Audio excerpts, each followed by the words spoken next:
వేల మంది సైన్యం వచ్చినా భయపడరు గాని ఒక్క దావీదు రాగానే శత్రువులు సైతం భయపడిపోతారు. అమ్మో, దావీదు వచ్చాడారా యుద్ధ రణరంగంలోనికి, యుద్ధ భూమిలోనికి దావీదు వచ్చాడా అని చెప్పేసి భయపడిపోతారు. వేల మంది సైన్యానికి భయపడరు, ఒక్క దావీదుకు భయపడతారు. అంత భయమును శత్రువుల హృదయంలో పుట్టించిన వాడు దావీదు భక్తుడు. ఏమిటి ఆయనకున్న ప్రత్యేకత?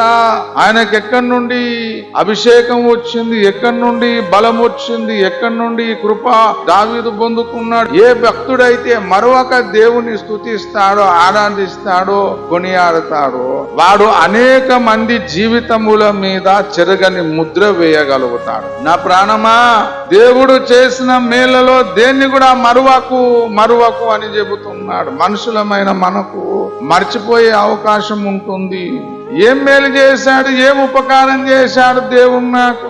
ఏం మేలు ఏం ఉపకారం చేశాడంటే మనందరి కోసము తానే బలి అయిపోయినాడు. నీ మీద నా మీద పడవలసిన శిక్షను ఆయనే భరించినాడు. దేవునికి స్తోత్రం.